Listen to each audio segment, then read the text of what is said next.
So this is why we go to these bodyguards, because they can help us out in some way. So Allah subhanahu wa ta'ala then said, وَمَا لَهُ مِنْهُمْ مِنْ ظَهِيرٍ, and he does not have anyone that helps him out of these false deities. He does not need, or he is not requirement of any help. Okay? The last point that the mushrikeen come with, and this is the point of this chapter, is that they will say, okay, our gods that we worship, the prophets and the angels and the stones and the rocks, and for shirk purposes, they're all the same. The prophets and the angels and the rocks and the stones, they're all the same status for the mushrikeen, in the sense that all of them are equivalent in shirk. Just because the prophet is a pious person and the stone or a devil is an impious person, it doesn't change the fact that when they commit shirk, their sin is just as evil. Their sin of committing shirk is just as evil, and we talked about this throughout 3 or 4 chapters. That on the Day of Judgment, the pious people will reject their shirk, and they will be free of their shirk, and they will disassociate themselves from the mushrikeen.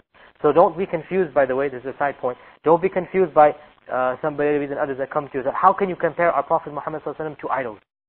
You say, we are not comparing the Prophet to idols. We are comparing you to the idol worshippers. The Prophet Muhammad ﷺ is not like an idol, a'udhu billah. He is the best of the creation and the most noble of the creation. But when you worship the Prophet Muhammad, you are doing the same thing that the mushrikeen did to their idols. So we are comparing you with the idol worshippers. We are not comparing the Prophet to idols, a'udhu billah. And on the Day of Judgment, the Prophet himself is going to disassociate himself from you. He will have nothing to do with you. So don't get confused in that. The last point that we said, the last point that the mushrikeen they would use is that these things that we worship besides Allah, they will intercede for us. Okay, they don't own anything. They don't share ownership in anything. They don't help Allah in anything. But because of their status, because of their power, because of their prestige, because of their nobleness, these are the ones that can intercede for us on our behalf. And this is the argument that the Barelvis and many of those that do shirk with the Prophet Muhammad ﷺ, they use. Is that the Prophet will intercede for us, and his intercession must be accepted. Therefore, we will turn to the Prophet Muhammad ﷺ and ask him for our deeds to intercede on our behalf. So Allah says in this case, in this verse, وَلَا تَنْفَعُ الشَّفَاعَةُ عِنْدَهُ, no intercession will be accepted إِلَّا لِمَنْ أَدِنَ لَهُ, except for him whom he has given permission to. No intercession is accepted except the one whom Allah has given permission to intercede. So this then destroys the argument of the mushrikeen totally. No one can commit shirk with any object except he has one of these 4 arguments in his head. Understand this. This verse is a very important verse. Underline it and write it down. Ibn al-Qayyim said that using this verse, Allah subhanahu wa ta'ala has destroyed all of the arguments of the mushrikeen. No argument that they say except that this verse destroys it. The first argument was what? That they own something. And Allah says they don't even own an atom's weight in this heavens or in the earth. The second argument was they have a share of ownership. Well, okay, they don't own it totally, but they share with Allah ownership. And this too Allah has refuted. The third argument is they help Allah. Okay, they might not own it, but they help Allah. Once again, Allah has destroyed this. And the fourth and the last argument, which is the most common, they intercede on our behalf. Like Allah says in the Quran, you might want to write this verse down. The mushrikeen, they used to say, هَؤُلَاءِ شُفَعَاؤُنَا عِنْدَ اللَّهِ. These are our intercessors in the sight of Allah. This, Hafiz Sahib, this is Surah Zumar. Surah Zumar. هَؤُلَاءِ شُفَعَاؤُنَا عِنْدَ اللَّهِ. Surah Zumar, I think. It's Surah Zumar. That these are our intercessors in the sight of Allah. So when you were to ask them, why do you worship these idols? The pagans of old, the Jahiliyyah pagans, they would respond, these idols, they intercede on our behalf. Just like when you go to these Barelvis and you ask them, why do you go to the Prophet Muhammad ﷺ in this manner? They say, the Prophet intercedes on our behalf. And they go direct to the Prophet ﷺ in his grave. Okay? And this is shirk. This is shirk. To go to the Prophet in his grave and ask him in his grave. Okay, we're going to get to the proper way of intercession in a little while. Okay, another point I'd like you to understand before we quote the last section, the last verse in this chapter, or the last statement in this chapter, is that intercession in and of itself has a number of implications to it. Firstly, you might want to write this down also. Intercession implies that the one that you go to for the intercession, in other words, not the one that you go to, but the one that the intercessor, the big guy basically, what do you want to say? Like the higher authority, like the CEO or whatever, it implies that he is unaware of you and your status. That is why you have to go through someone to get to him. Do you understand what I'm saying? Like you want a job, right? You want a job, right? Or you want to have something. That guy doesn't know you. How do you get to know him? You go through someone so that he knows you, that there is so-and-so, I know him, he's a trustworthy guy, hire him. Can this apply to Allah subhanahu wa ta'ala? No. So this is the first refutation. That one of the implications of intercession is that it implies that the main person of the higher authority does not have knowledge. And this is refuted. Allah subhanahu wa ta'ala knows everything. The second implication is that the one that is in the higher authority, or the higher authority, he is not fully just. He is not fully just. Okay? That is why, for example, if you go to an evil intercession for an improper cause, okay?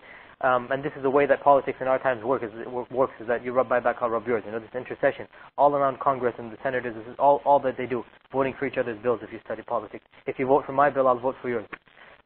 What type of intercession is this? Is that it's showing you that the higher authority, he is unfair. He is not just. And that is why you need to go through another person so that he hires you. If he were fully just and he'd hire everyone based on their merits, then you wouldn't have to go through this intercession. So this implies then that the higher authority is not fully just and not fully aware of the situation. Can this apply to Allah subhanahu wa ta'ala? No. So once again, from a logical point of view, from a purely logical point of view, right, we can destroy intercession in the sense that it doesn't even make any sense when it comes to Allah subhanahu wa ta'ala. Allah subhanahu wa ta'ala will not increase his knowledge of anyone if the Prophet Muhammad sallallahu alaihi wasallam comes to him and informs him about him. He is fully aware of that situation. Okay? Likewise, Allah subhanahu wa ta'ala will not increase or decrease his justness. No, Allah is always just. Even with the mushrikeen, when he throws them in the fire of hell, he is just with them. And when the believers, he enters them into Jannah, he is just with them. He does not even wrong an atom's weight, like the Quran says. So even from a purely common sense point of view, intercession does not have any basis. It repels the common sense. Intercession can only apply in this life, when they are imperfect creatures. However, when it comes to Allah subhanahu wa ta'ala, even logically, from a common sense point of view, intercession cannot work. Do you understand this point? We proved it from the Quran and Sunnah, we're also proving it from common sense. Okay, is that clear? Allah subhanahu wa ta'ala is all perfect. Therefore, he is not in need of objects or deities or false deities or human beings to come and intercede on his behalf. It also implies, by the way, a last implication of intercession, a common sense way, is that the one that is interceding, the middleman, he has some weight or authority over the higher authority. In other words, why does the higher authority listen to him in the first place? Because there's some weight or there's some favor that has to be repaid. Okay? So why would then the CEO or the higher authority listen to this middleman? Because there is some worldly or some benefit to be gained, or else there's no reason for him to do this. So it's as if the middleman, he has a slight edge over the higher authority. Can this be possible with Allah subhanahu wa ta'ala? Obviously not. Okay? So even from a common sense point of view, even from a purely fitrah point of view, shafa'ah or intercession does not make any sense. Naam, the last quote of Ibn Taymiyyah. Abu al-Abbas said that Allah has equally negated all that the mushrikeen have attached to their false gods. For he has negated that anyone has any dominion or any share of it besides him, or that there is any assistant to Allah, and that there is nothing to remain except intercession. It is clear that there will be no benefit to anyone except for who has been granted permission by the Lord. As he stated, they will not be able to intercede except for him with whom he is pleased. Okay, in this first paragraph, Ibn Taymiyyah, this Abu al-Abbas, by the way, is Ibn Taymiyyah, Shaykh al-Islam, what's his name? Ahmad ibn, what Taqiyuddin is his title, Taqiyuddin Ahmad ibn Abdul Halim ibn, okay, Ibn Taymiyyah, khalas, good enough. What year did he die? Babar, what year did he die? Huh? 700 and? Yusuf, what year did Ibn Taymiyyah die?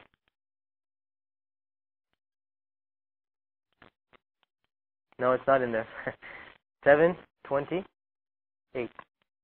728 or 724. Confused. But you should know this date roughly. 728, I believe, if I'm not mistaken. 728, inshallah. Or maybe 724. There's some doubt in my mind. But 720. 720, he passed away. Okay.